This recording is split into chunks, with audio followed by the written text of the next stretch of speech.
L'actualité politique, ce qui se passe en République démocratique du Congo, Tokobeta Masolo Awa Nabino Nangaï concernant la situation sécuritaire du pays, Tokobeta Masolo sur l'arrestation d'un avion rwandais transportant plusieurs minéraux vers l'Union européenne, avion et Rwanda.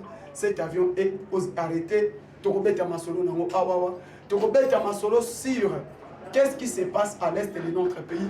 La récupération de Minzenze, la récupération de Kaina, plus ou moins 15 localités récupérées par les forces armées de la République démocratique du Congo. Tokobeta Masolowana, Yamomoni était Awawa, Baïnios Bolingaka, président Moustapha Mbaye Bolingaka, Moana Congo des pères et des mères, le communicateur de la République, Tozana Bino Awa Poto Solola, sur ce qui se passe dans notre pays. Bravo, bravo, bravo. Bravo na peuple congolais, bravo na gouvernement. Il y a la République démocratique du Congo, dirigé le ministre des Finances, Doudou Fwamba, Oyo Abeti Munduki. Parce que Batubazoye Bate, Doudou Fwamba, Abeti Munduki na Munduki Abeti, ça fait des années passées, bah travailler, bah membre, il y a ma famille, il y a minerai de Bakwangamiba, au Bazalaki impayé, Doudou Fwamba, ministre des Finances, au Autiko débloqué 75 millions, 78 millions de dollars pour relancement, il y a minerai de Bakwanga. Tokobeta Masolo, sous l'impulsion du chef de l'État, le Premier ministre coordonne l'action pour Marambo Itali et minerai de Bakwanga. Tokolobeleango Awanakati, il y a direct la biso Awanakati, il y a le meilleur chaîne de la République démocratique du Congo qui s'appelle Congo Liberté. Plus 243 89 86 52 097 plus 243 89 86 52 097 Tobandi Masolo Nabiso Awa Nakati ya chaîne Nabiso ya Congo Liberté Télévision. Bande Koba Congolais Tolandi Bissonios, le président de l'Assemblée nationale, l'honorable Vital Kamerhe. Devant le vice-ministre de la Justice, au Azalaki na Assemblée nationale, pour prolonger l'état de siège à l'est de la République démocratique du Congo. Le vice-ministre de la Justice, a qui pour expliquer le dossier Assemblée nationale est accordé encore 15 jours pour prolonger l'état de siège. Le président de l'Assemblée nationale, l'honorable président Vital Kamerhe, au Aloubi a indignation naïe concernant les honneurs militaires donnés par le ministre des Affaires étrangères à Rwanda, M. Olivier Nanor Kivu, devant le commissaire provincial de la police et devant le gouverneur militaire Yanor Kivu. Sur les honneurs, Oba Pesaki, le ministre de Rwanda et la justice. Là, nous tous nous condamnons. Mais le ministre rwandais et la justice, au Ayaki na République démocratique du Congo, il est venu sur processus ya Rwanda na lobela quand on a direct à lobby. Ayaki na RDC pour le processus il a suivi il y a encore à Rwanda. Ni tété processus il a suivi il y a mécanisation il a suivi il y a encore à Rwanda. Le ministre des Affaires étrangères il y a Rwanda, il ne devait pas être ici parce que jusqu'à présent le Rwanda et la République démocratique du Congo. Rwanda n'a pas de relation et la kasouté. Rwanda n'a République démocratique du Congo. Relation et la kasouté c'est les plans diplomatiques. Parce que l'ambassade, il y a Rwanda et Kangamakala. Ce qui, le ministre des Affaires étrangères rwandais, était présent dans la République démocratique du Congo, c'était que pour suivre, il y a processus, il y a encore à Rwanda. Et ça qui était ministre des Affaires étrangères, il y a Rwanda a folé ma coloniale au niveau Nord Kivu. Ni tété yango alingaki azala na République démocratique du Congo. Présence dans la République démocratique du Congo, et ça qui prend la mécanisation et a suivi, il y a accord à Rwanda. Accord à Rwanda mutu ememaki M. Olivier à Kinshasa. Malheureusement sur ça, le ministre rwandais des Affaires étrangères, le gouverneur militaire, il y a Nord Kivu, l'a rendu ses hommages. Mais hommage à Zouakiango par rapport, il y a ministre, il y a, pardon, par rapport, il y a gouverneur militaire. Peter Tirimoa Mimutouakendeki Koyambaye, et c'est lui qui l'a donné ses honneurs. Yango Omoni, s'il faut interpeller, il faut interpeller les gouverneurs militaires, il y a province, il y a Nord Kivu. Non les membres du gouvernement, non les premiers ministres. Parce que le premier ministre a été Bakoku Tanakuna. Par rapport, il a suivi Oyo, chef, il y a Aner Basalaki. Parce qu'on a mis un comité mixte en composant le administrateur, il y a Aner, il y a Mbokanabiso, et administrateur, il y a Aner, il y a Rwanda, il y a Angola. Bangonde Bazaki na équipe, il y a mécanisation, il y a suivi pour la Colandela concernant cesser les faits à niveau à Nord Kivu. Est-ce que cesser les faits ezali to ezalité? Wana ezalaki point d'interrogation. Bandeko sur l'actualité du jour. L'actualité du jour, tu es le Belabino Awa sur les Rwandais. Tomoni Bissonio surtout. L'élection est Donald Trump. Donald Trump a mis président des États-Unis. Ba pays au ba pesa qui Russie sanction. Après l'élection de Donald Trump. Après acte félicitations lancé par Vladimir Poutine à son homologue Donald Trump. Poutine a lancé même à rendre hommage, félicitations et pour prendre acte. Il y a élection, il y a des commandes en Mboka Donald Trump. Tout le monde était, ba pays oyo et pesa qui ici ba sanction. Il y a plusieurs pays où et pesa qui ici ba sanction. Ces pays et lancé qui va collaborer sous Vladimir Poutine te. Ba pesa qui ba sanction par rapport à la guerre entre Russie et Ukraine. Par rapport au conflit russo-ukraine, il y a eu des pays où et des relations diplomatiques na Russie. Ces pays-là autres, la France, l'Angleterre, ba pays tout. Ba pesa qui Russie ba sanction. Ba qui coopération na bango. Ils ne vont pas coopérer avec Vladimir Poutine. Raison pour laquelle, dès que maintenant, l'élection, il y a Mwanamboka, l'élection, il y a président américain Donald Trump. Donald Trump est élu président des États-Unis. Tout le monde va payer tout. On est ça qui ici des sanctions. Les pays qui ont donné ici des sanctions, bango tout. Ba télémi pour coopérer maintenant, ba pays va collaborer, va coopérer directement dans Russie. Ba pesi ba lettre de créance na bango. Tu as vu ça qui non? L'élection est président américain et qu'on change la donne sur la politique internationale. La politique internationale va maintenant changer. Pourquoi? Parce que Russie ne veut pas si domination, il y a communauté internationale sur certains États. La communauté internationale, les États-Unis, la Russie, la France, l'Angleterre, tout. Pays Oyo, ils ont le petits États. Et mon ami, c'est la Russie. Russie a une domination de l'Union européenne, même si les Moyen-Orient, même au niveau de l'Afrique. Alors, il faut dire que l'État va coopérer libre.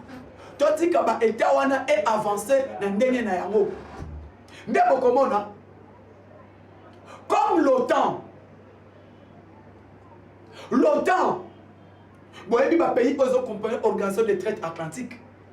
Les pays qui États-Unis, France, Angleterre, Allemagne, tout les pays tout.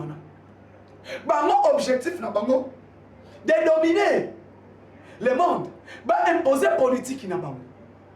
Malheureusement, la Russie n'est pas membre de l'OTAN. Chine est membre de l'OTAN. Russie, l'OTAN voulait attaquer la Russie. L'OTAN voulait comprendre la politique militaire et la Russie. Nous avons dit que nous avons une base de l'OTAN dans la frontière entre Russie et Ukraine. Nous avons une base dans la frontière de Russie et Ukraine. Notre objectif pour espionner la politique militaire, technologie et Russie. Nous avons dit que pays. il partait directement pour sanctionner la Russie. En même temps, Russie a ligné monde dirigé dans monopolaire. Monde comme un bipolaire. Monde comme un bipolaire. Certains États qui n'est pas fort. Tandis qu'un État Moussoussou va se développer dans le monde. Tandis qu'un pays Moussoussou et se développer dans le monde. Entre autres la République démocratique du Congo, pays où on a tout consort, Burkina Faso, Gabon, tandis qu'un État Afrique et la libre va développer comme fort dans le monde. Vous allez comprendre comme que les États-Unis, la France, l'Angleterre veulent que le monde est à la sous-tutelle na bango. L'Afrique est à la toujours sous-tutelle. Il y a politique, il y a ma il y a France. L'Afrique est à la toujours sous-tutelle. Na politique, il y a ma il y a l'Union européenne.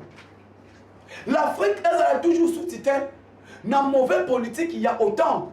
Mauvais politique, oyo colonial est continué.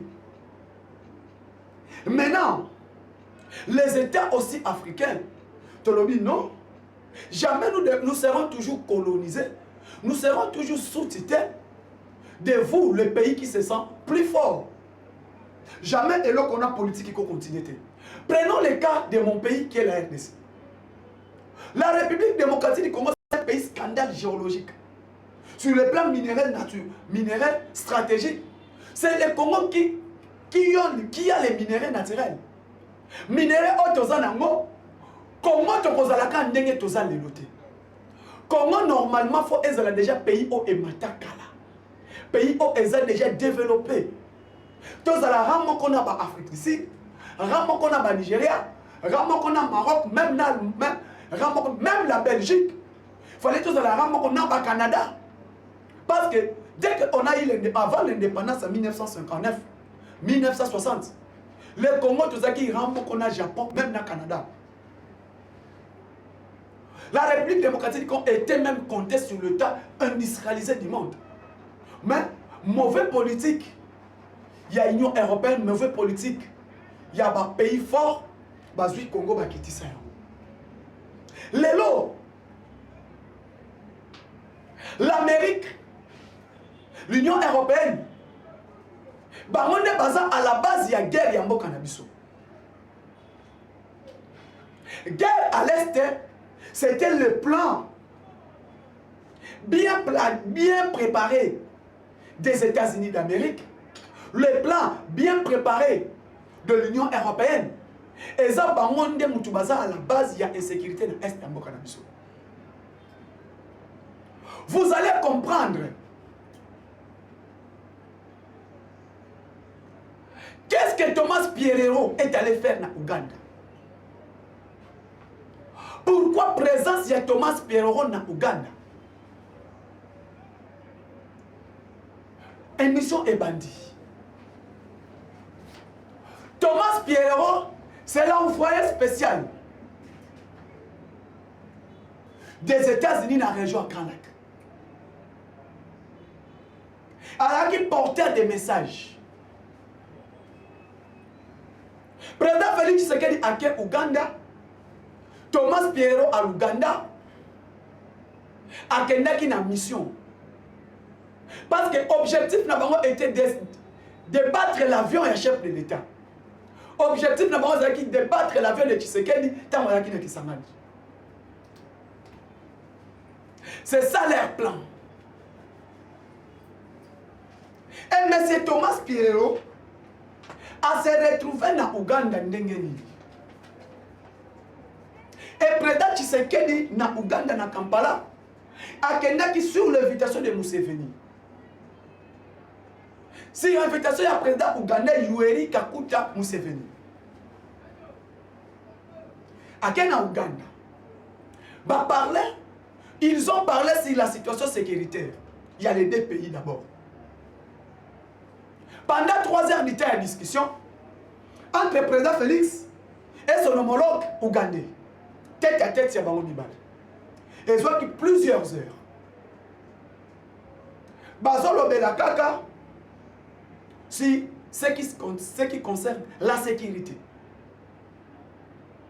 Balobeli sécurité na bango mibale. Il y a les deux pays. Ouganda na RDC. Parce que l'homme n'a dit jusqu'à présent, conflit exaté entre l'Ouganda et la RDC. Il n'y a pas conflit exaté. Il y a conflit exaté. Bah discuter ce qui concerne la sécurité des deux pays et la niveau frontière. Fermeture la frontière à Bunagana et Kobanda développement parti à Bunagana, Kobanda route de Bunagana jusqu'à atteindre Butembo passa Beni ti Omati. Et route wana et comme ma développement il y a les deux pays, l'Ouganda et la République démocratique du Congo. Depuis il y a voyage à chef de l'État. Après discussion, il y a 3 heures. Museveni et Tshisekedi ont associé le deux chefs d'état-major général. Muhonzi, Mouania Museveni, et Christian Chiwewe, qui est le chef d'état-major général de la République démocratique du Congo. Les deux chefs d'état-major général Bakoti évaluer. Il faut d'abord évaluation.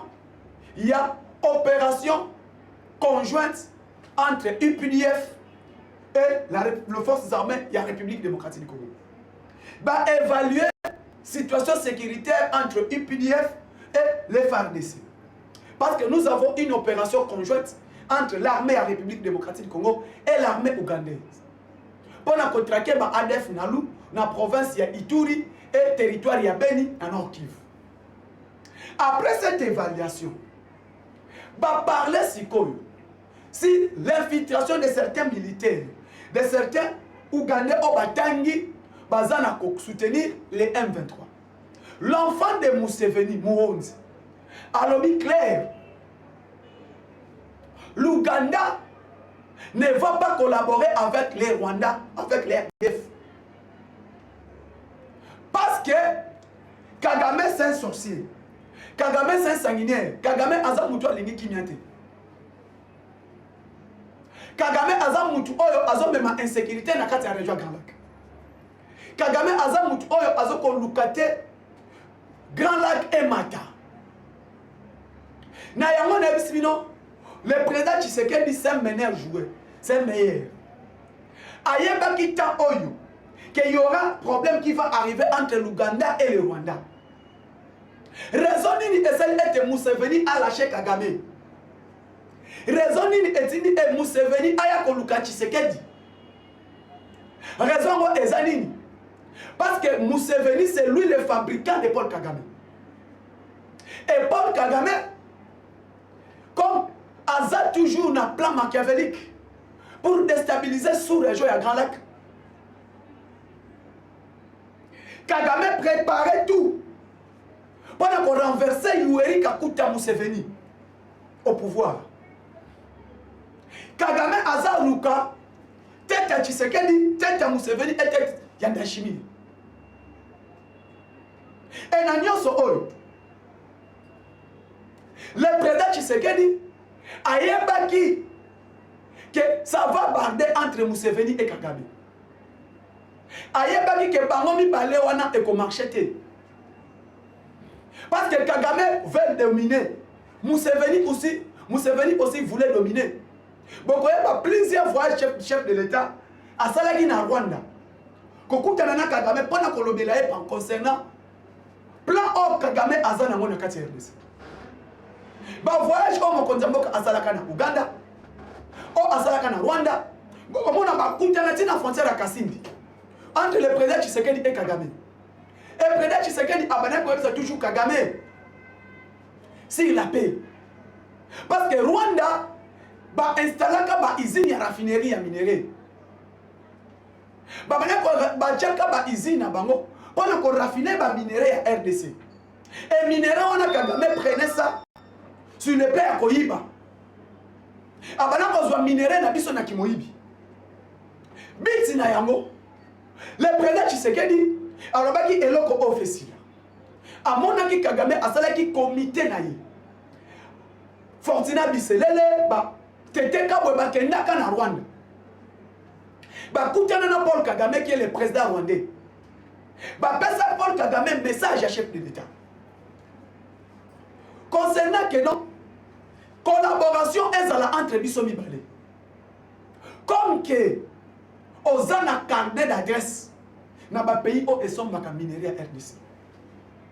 On peut collaborer en gardant ton carnet d'adresse. Mais biso tozo ko raffiner minerai na biso pana. Ozoti kala na pourcentage et biso tote ka ba minerai na biso. Carnet d'adresse no ozo jouer rôle ya commissionnaire. Ozo ko bénéficier na commission ozo zo na kati ya RDC. C'est comme ça entre la France et l'Union et la Belgique. Entre les pays de l'Union européenne. Bah marché à Bongo parce que Tshisekedi a fait des mines en Europe. Bah pays de l'Union européenne pour battre ma arme. Il y a bitumba. Bah comment marcher si bah ndengwana. Oyo azana minerai ateka ka oyo azana oyo ateka oyo azana bazala ka bombe ndemfo ils ont formé l'Union européenne. À la place Kagame ont agressé le peuple congolais au pillé minerai RDC. Tolingi ete bitumba esila. Mais carnet d'adresse na yo au bateliango, ba congolais biso, tozo profiter, toko profiter pe na carnet d'adresse na yo pour te ka minerai na biso. Et Kagame prenait Tshisekedi comme un vaurien. Président a déplacé ba Fortina Biselele qui était son conseiller privé, ba kutana na Kagame. Pour que to terba arme, to solola to yokana. Tu peux utiliser le carnet d'adresse pour peut profiter de tes minerais. C'est ça, c'était la volonté du chef de l'État. Mais Kagame n'a pas voulu. Kagame voulait que Abimayende a que Kolamsa M23. Eh bien, M23 Kagame a que Kolamsa. Et Ramoni, biso tozana embargo. Il y a un soutien, il y a l'Union européenne, parce que Azana accord na l'Union européenne, il y a des minéraux, un soutien, il y a Maison Blanche, entre autres Donald Trump, Joe Biden, un soutien, il y a l'administration Biden Mobimba. Pour soutenir et les multinationaux. Et ces multinationaux, Bill Gates, Banani, tout comme ça, grande maison, lobby, au Batek à minéraux. Moi, tout Bazalaki, il part chez Kagame. Entre autres, en Asie, Qatar, Dubaï, tous ces nations-là. Bazalaki n'a agenda, donc Bazalaki n'a carnet d'adresse. Il y a un président rwandais qui est Paul Kagame. Qui est Paul Kagame. Vous allez comprendre. 2021, Kagame a quel Moussaba M23 pour attaquer la République. Pour akota azwa minéré na ndenge alingi. Mini ya Rubaya, mini ya Casterit na Lubero, il y a Walikali, là où il y a industrie, siège national, il y a Casterit. Objectif n'est pas qu'on a avancé comme ça à Kanga, à Botola, à Banakozwa minéré, na force. Le président de la République, Azotalaye, et les gens disaient, et s'il dans 2 jours, dans 2 mois, Kagame va récupérer Goma, il va récupérer Bukavu, encore récupérer Maniema. Pourquoi? Parce qu'il a une armée bien préparée. Et même le monde entier savait ça. Que dans quelques jours, Kagame va récupérer même Kisangani. Bolanana, Willy Ngoma, porte-parole M23 de l'époque. Alors, Bakayamo, que la RDC n'a pas une armée qui va stopper les M23. Dans quelques jours, nous serons déjà à Kisangani. Et à Kisangani, pas pour arrêter Kisangani, pour descendre à Kinshasa pour chasser Tshisekedi dans 2 semaines. Batutu Baekaka, sortie médiatique, il y a Willy Ngoma. M23, c'était pas le M23, c'était le RDF. Président Félix, Azota Labango. L'armée congolaise est aussi la défensif parce que l'armée n'était pas bien préparée parce qu'il y a eu embargo. Président Asena, effectif, il y a armée, Boyebi, effectif militaire au Kabila Tikela Kimso. Oh lelo bananga ba Shadari pe bazoloba. Ba Shadari pe ba komi koloba na mboko. Pourquoi? Parce que la démocratie est liberté d'opinion, d'expression et pesi bango baloba. Batu ba mboko eza sérieux. Les gens comme Shadari, les gens de Papi Tamba, tous ces gens ba koki koloba parce que ce sont eux qui ont signé cet accord du M23. Mais Shadari pe azoloba a tel que la constitution qu'on a révisé. Dès que Tshisekedi osera de réviser, de changer la constitution, ça sera le retour de Joseph Kabila au pouvoir. Là, celui qui a dit ça, c'est Shadari. Le président Tshisekedi a tel abandonné en 2021, abomi coalition FCC cache. Après que la coalition FCC cache, le président s'est engagé maintenant au front, sur la ligne de front, pour chasser les M23. Pendant qu'on parlait comme ça, la République démocratique du Congo, Ezala qui n'a payé mon côté, pour soutenir Bissot. Ezala quitté. Congo na embargo, mesure la notification, moi je suis Mamindou Kezate, moi je suis équipé armé Zate, tout cela embargo, côté Covid-19, Mambonio surtout, par terre. Et, Tolanda bango tout. Batelemi. Balobi. Le Congo est parti. Le Congo est parti. Mais le long n'a joué comme Sabino. Amérique va soutenir Kagame 100%. Les États-Unis d'Amérique viennent de oser le ton. Bah oser ton, bah Telemi. Amérique a osé ton à lobby dans le département d'État américain. Parce que l'administration Trump et ABC Biden, tu ne vas pas travailler seul. Pendant novembre, décembre, janvier, au cause de la décision de mon côté, je suis déjà élu président. Ton côté, dans la fonction le 20 janvier. Pour le moment, notre administration n'a pas de maison d'argent. Pendant que tu as affaires courantes, il y a 2 mois, tu seras avec Batunanga Bazanakat, administration Nangaïpe et Zanakat. Et c'est là, maintenant, vous allez comprendre comment Biden est bloqué. Parce que moi, à ça, on a préparé moi ça maintenant, l'administration Trump est mis déjà en place.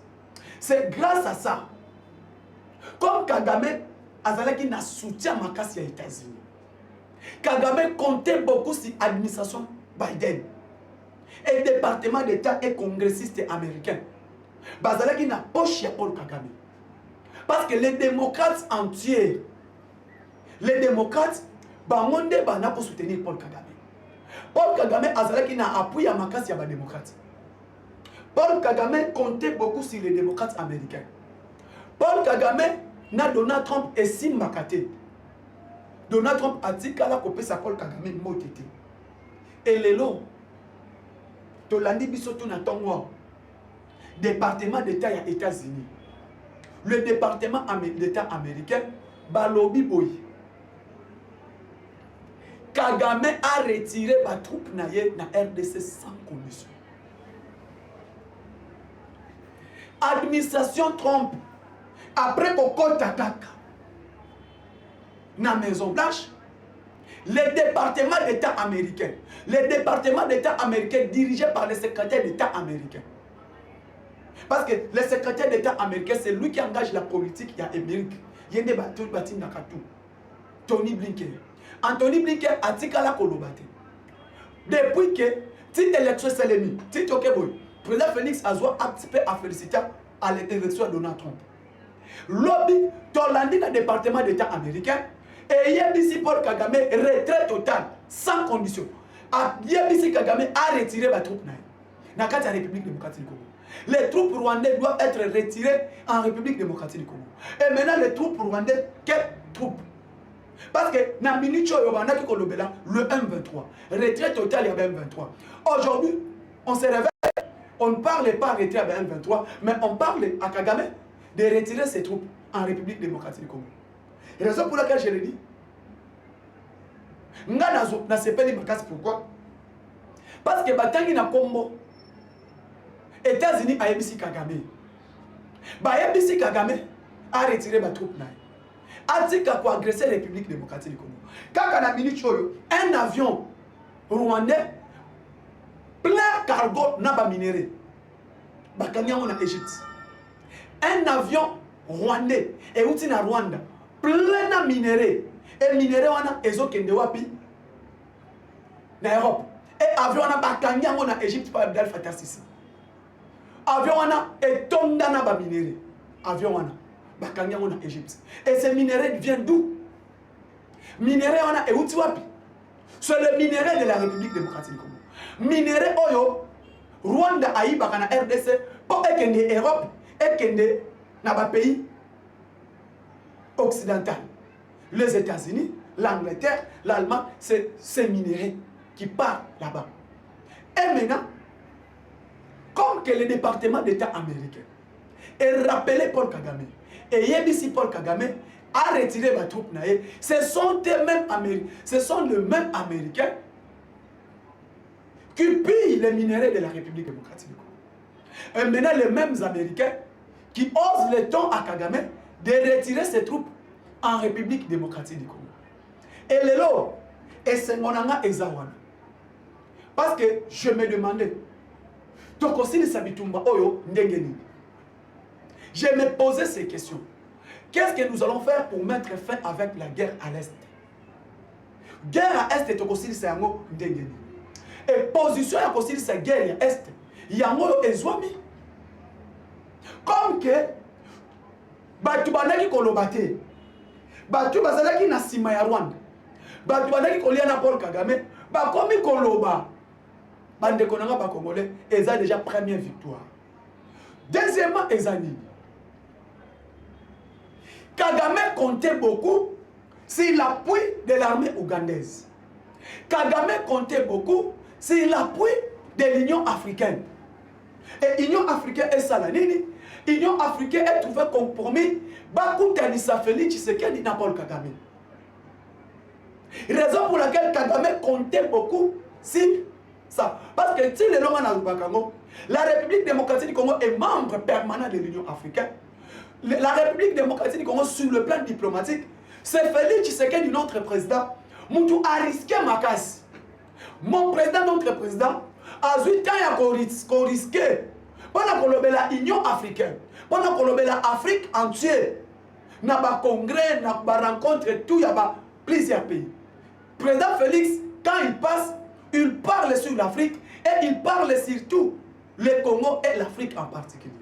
Le long, Tokokama, depuis Babanda qui a agressé Bisso par les Rwandais, depuis guerre ya Est et Banda, depuis Tobanda qui a subi agression Oyo, Moukolo, mon côté Union africaine et Kosola. Union africaine est égal à Kosola. Mais le lot, département d'État américain, est une décision à quoi Kagame a retiré les militaires. Le président de l'Union africaine a dit à la Kolubate. Moussa Faki Mamad qui est la commission, chargée de la commission, il y a l'Union africaine et Lobate. Les commissions, il y a paix et sécurité, il y a l'Union africaine. Et dit à la Kolubate pour le problème, il y a guerre à Est. Bangotou n'a pas chez Kagame. Mais le long, Afrique et l'Obité, mais États-Unis, après l'élection de Donald Trump, après la mise en place de l'administration Trump, dans la Maison Blanche, après Trump a rappelé Biden, on s'y met à faire courante 6 janvier yo mon côté. Alors, Batunanga faut pas en kat. Et Batunanga peut pas yeba ni nezo leka ozo sala ni ozo gérer transition oyo ndengeni. 47e président des États-Unis. Yewana ayebisi ba. Après kaka pas même 2 jours, il y a mise en place, il y a l'administration Trump, bah s'y met à faire courante ensemble dans l'administration Biden pour préparer remise et reprise de Donald Trump à Kota et Biden Abima. Tomoni, comment même de Mondeziki. Et Mondeziki, parce que Trump a lobby boy. Elle y a son côté, à l'ini guerre. Bon, comment on a dit, bon, comprendre que le lot, même l'armée congolaise, après chef de l'État au Kenya, Ouganda. Ouganda, beaucoup comprendre le même système, il y a défense, il y a RDC échangé. Je vous ai dit, Rwanda yemoko. C'est impossible Rwanda bundana RDC. Na sala be mission na Sabino, Rwanda akoko bundana RDC te yemoko. Pourquoi? Ni soutien. Parce que les Rwandais comptaient beaucoup sur le soutien des États-Unis. Les Rwandais comptaient beaucoup sur le soutien de l'Union européenne. Les Rwandais dépendaient à 80 à 70% sur l'appui extérieur. Donc, comment on a un niveau de biso tozo bunda, tozo loba, batikala ko soutenir bisoté. Fatia ko loba boy, soutien exact. Mais les lots, tout le monde dit bango tout. Tous ces États s'élèvent maintenant. États-Unis pas. Où sera maintenant la France? Où sera la France? Position de France. Et vous allez entendre. Parce que France, nous avons ça va 20 millions à par trimestre. 20 millions d'euros. 20 millions d'euros. À prix budgétaire et à l'armée rwandaise. Biso na embargo, France a coupé sa Kagame. Mbongo. Biso te koloba boy. Côté France a tellement à Pessi ba moyen. Et pas Rwanda. Mais le lot, ce n'est pas le cas.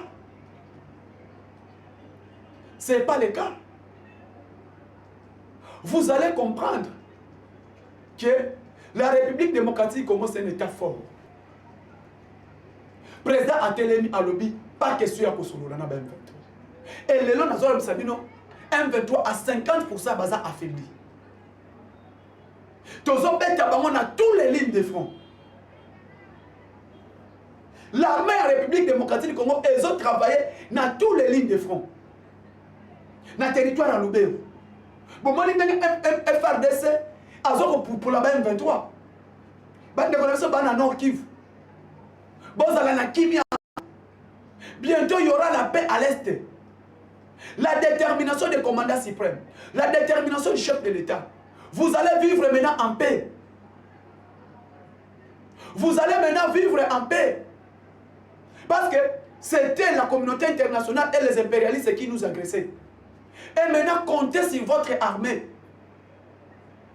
Kagame, Azasuna Mikolo et Belete. Faire des sebons, Matsaka, Nebo Bandi, pression qu'on récupère. Nebo récupérer par localité, plus de 10 localités d'un jour, mon corps, on a 2 jours. Maintenant, continuez à atteindre Kirumba et Kanyabayonga.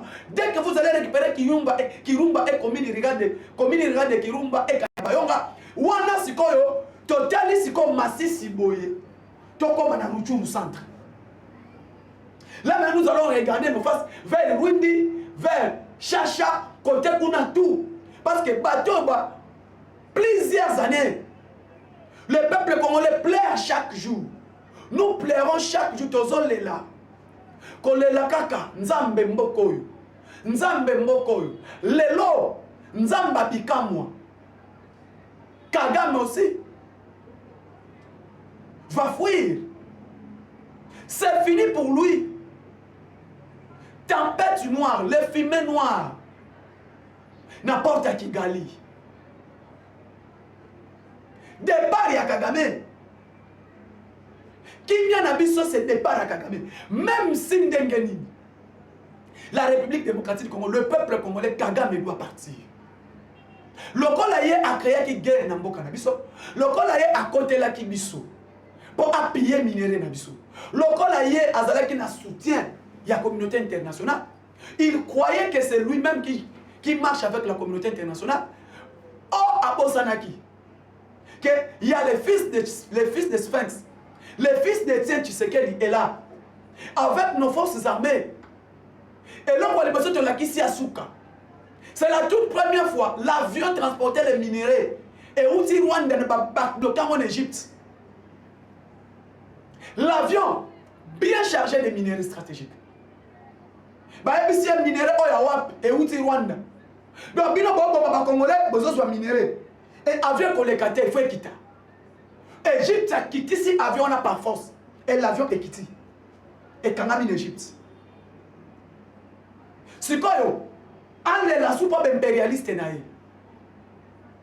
Abel la impérialiste naïe.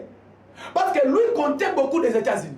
Il croyait que c'est lui qui va. C'est lui seulement Kagame a se senti qu'il est l'homme le plus fort.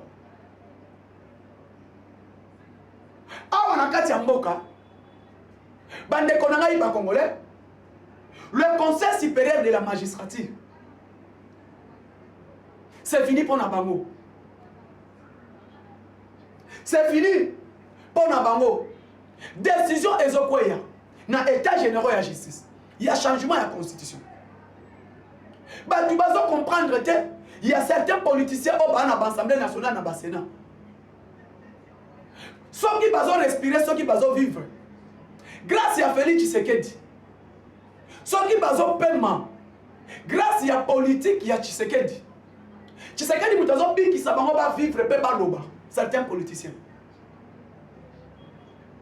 Changement de la constitution est obligatoire. Et le peuple congolais faut te yeba. Changement de la constitution faut esalema. Dès que cette constitution là te changer en côté, République nabiso et kozalaka ndenge zalelo. Mais dès que pour tout s'en finir, mboka nabiso est élément, mboka nabiso peut elobama na monde. Elle a classé, elle a compté parmi les états forts. Ce qui nous bloque, c'est cette constitution. Comme que Tshisekedi maintenant, avant qu'on s'en finisse la guerre Est, l'année prochaine, avant le premier trimestre, il faut s'en finir avec cette fameuse constitution. Yabatouti. Avec cette constitution qu'on nous a imposée par les Rwandais. Il faut qu'on s'en finisse, Nayango. Et bâtir en place une constitution congolaise. Cette constitution qui sera écrite par des Congolais de père et de mère. Les lots de monde, tu as un conseil supérieur de la magistrature. Tu as un conseil supérieur de la défense nationale. Allons-y un peu, parlons de ces deux conseils. Dans le conseil supérieur de la magistrature, dans le conseil supérieur de la magistrature, le président de la République, qui est magistrat suprême, mais il ne préside pas le conseil supérieur de la magistrature. Pendant que dans le conseil supérieur de la défense nationale, tu as un président de la République qui est commandant suprême des forces armées. Il prend la décision, il coordonne, il dirige l'armée. Il y a une mise en place, il y a politique, il y a armée. Il y a une mise en œuvre, il y a armée. Mais comment est-ce que, dans le conseil supérieur de la magistrature, le président de la République, est magistrat suprême. Il ne prend pas de décision au sein de la magistrature. La justice est indépendante. Mes frères congolais, tout le monde est un peu pour nous. La justice est indépendante. Pendant que le président de la République, il doit diriger et coordonner la politique de la justice. Parce que c'est lui le magistrat suprême. Il doit donner les injonctions au sein de l'appareil judiciaire. Il faut aller bannir les autres de la justice. Mais dans la politique de la justice, le président de la République dit qu'il est magistrat, c'est là où le pays est devenu mort. Le pays est couffé à partir de la justice congolaise. Raison pour laquelle sur le tas général de la justice, pour étudier si cet appareil judiciaire, pourquoi la justice congolaise est malade? Ni la justice à Congo est malade. Il faut une thérapeutique et pour c'est ça la mise en place de cet état général de la justice. Babanda ko étudier, babanda ko examiner. Première malade des années. Il faut enlever le conseil supérieur de la magistrature en remplaçant par le conseil supérieur de la justice. Bandongo le conseil supérieur de la magistrature, batia yango comme un conseil supérieur de la justice. Là maintenant, il y aura un ministre de la justice, il y aura le président de la République qui est magistrat suprême. Babanda ko décider sur ce qui est de la justice. Sur nomination de magistrat, le président de la République qui nomme les magistrats, le président de la République qui révoque les magistrats. N'est pas comme on a été Mboka Oyo et même justice et côté. N'est pas comme on a été même état de droit au Tozolobena et côté. Comment les magistrats décident que président Ata Alobi, la justice est indépendante. Même président Lingi a consola, la justice est indépendante. Et le lot, tu sais pas la décision, il y a le professeur Tchibangu Kalala. Quand il dit, il faut changer ça. Le Conseil supérieur de la magistrature, il faut écouter. Ça là, Conseil supérieur de la justice.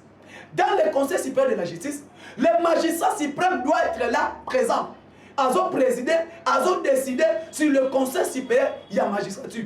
Quand il y a la nomination des généraux, suspension, le président de la République, comme garant de la nation, comme commandant suprême des forces armées, il préside le Conseil supérieur de la défense. Il préside le Conseil supérieur de la défense. Il nomme, ils ont décidé ensemble. Pourquoi le Conseil supérieur de la défense, le Conseil supérieur de la généralité? Dans l'armée, il y a les VPM de la défense. On parle vice-premier ministre et ministre de la défense. On voit Conseil supérieur de la défense. Mais quand il y a la politique, il y a l'armée, il y a les présidents de la République qui décident. C'est lui qui suspend, c'est lui qui sanctionne les généraux. C'est lui qui nomme, c'est lui qui révoque. Pendant la guerre, il décide. Il préside la politique de l'armée. Il commande l'armée. La mise en œuvre de l'armée, elle dépend d'un chef de l'État. La mise en œuvre, il y a guerre, c'est le président de la République. Il constate qu'il faut y avoir la guerre à lobby. Il y a état de siège, c'est le président de la République. Comment est-ce que tant au coma, dans la justice, le Conseil supérieur de la justice, le président de la République. Dans la politique de la justice, que la justice est indépendante. Tu dis qu'il y a un magistrat. Tu dis qu'il y a un magistrat. Tu dis qu'il y a un magistrat. Raison pour laquelle le lot, tu y a qui un peu, tu sur la nabino. Tu sur la nabino, si, oh, est.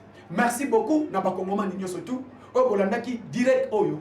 Il y a moi namboka président Mustafa, soki nzambe soki yesu masiya azongite, vraiment tokuta na mokolo ya lobby dimanche. Plus 243 89 86 52 097 plus 243 89 86 52 097. Ciao, à la prochaine.